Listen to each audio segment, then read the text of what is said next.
Okay. Okay. We want to thank you all for being here on this beautiful day to help us celebrate Rita. I didn't practice this, so I probably should have, but never mind. She would have been happy to see everyone here who meant so much to her in one place. This is exactly what she wanted. Just a casual get-together to visit and love one another. Rita said she didn't want people sitting around being sad and crying at her ceremony. So, if you must, we encourage you to stand and cry. We love a good wimple. Rita loved a lot of things, some of which were the mountains and camping, ice cream, soft serve to be exact, flowers, especially lilacs, and don't forget donuts. She also enjoyed doing puzzles. She loved when the grandkids got involved, even if her type A sometimes came out a little. Oh, don't move that piece, that's in the glue pile. Now, I'm sure you've all heard of Mom's obsession with Johnny Osmond. Sorry, Dad. We grew up knowing Johnny Osmond as Mom's boyfriend. So, she loved him from a young age. She had posters of him on her bedroom walls. She loved his music and saw him perform in the musical Joseph and the Amazing Technicolor Dreamcoat. She had a picture of him on her keychain, which is hanging over by her photo, so it's safe to say that when our sweet friend used her Dancing with the Stars connection and got Mom a personalized video from Johnny, saying hello and wishing her well, she had quite the shock, and she was obviously very delighted. We'll be ever thankful for great friends who have helped make her dreams come true. Mom also loved the Blue Jays. Her and Dad got to see them play in Toronto when they went to visit Dad's cousin a number of years ago, and it was definitely a highlight for her. Now, to get a little more serious, I don't know if anyone here knows, but Mom was part of a notorious Leduc gang. It's true. They went by the name of the Walking Lady, and they would roam the streets of South Park and cause all kind of middle-aged problems. But for real, she had many dear friends who she would meet up with weekly, if not daily, and go for walks together. They would chit-chat about all kinds of things, mostly about how much they loved their families, though, I'm sure. Another thing about Rita was, if you had a birthday, an anniversary, or your cousin's cousin had a birthday or an anniversary, she'd have it on her calendar. And she'd send you a celebratory message to let you know she was thinking of you.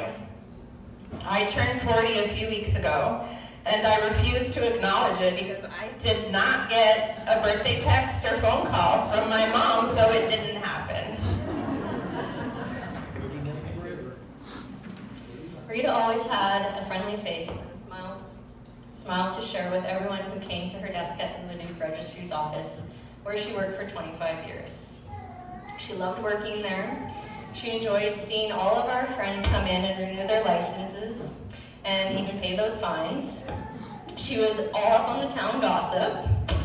We see you. What happens at the registry's office stays at the registry office. I think that's actually Vegas.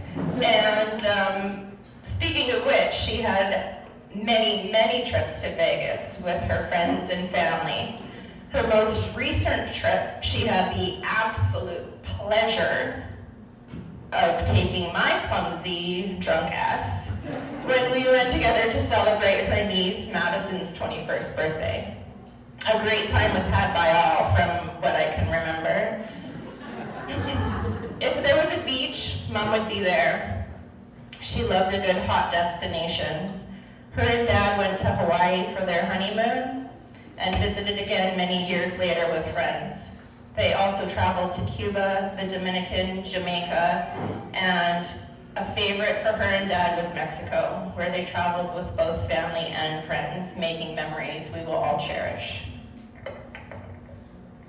Family has always been the number one most important thing for Rita. Her and Dad, aka Ken, were married August 26, 1978. I wrote this part, so just play along. For those who are bad at math, I did the calculations. That's 44 years. They had 3 children. Myself, Melanie, came first in 1981. Vanessa next in 1982. And for some reason, they kept going and had Keith in 1986. When we were growing up, Mom was a stay-at-home parent, highly involved in our lives, volunteering at school, and she became a common face among our friends. We grew up camping, hiking, fishing, and boating.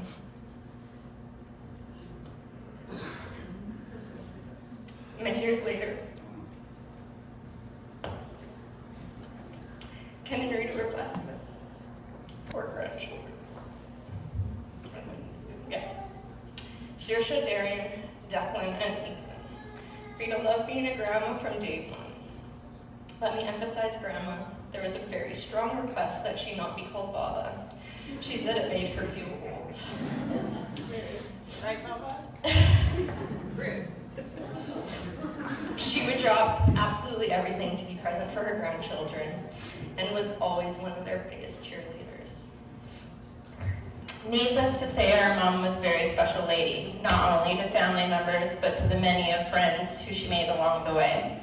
The lines are now blurred. We are all family, and we all grieve together in the loss of Rita. Please keep her spirit alive. Live and love in her honor. We can enjoy the little things, like sunshine on our faces, loading up the family and going for ice cream. Go on that trip you've been wanting to go on. Don't put it off.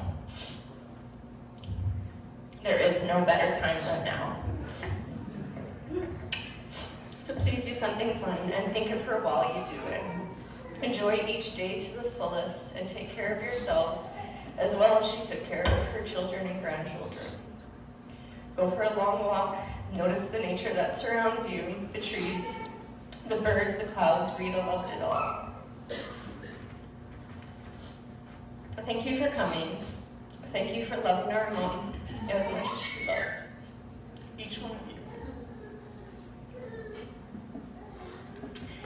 Let's take comfort in knowing that she left knowing how loved she was. It's a beautiful privilege to be told the things that are typically said after you are gone. She was at peace. She was ready, and we know it's because she was surrounded by so much love. Nothing was left unsaid, and it's been an incredible gift to us all to know the support surrounding us. So please take care and be kind to each other.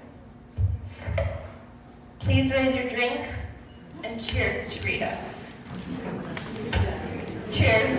Thank you. Thank you all for coming. Now we're done.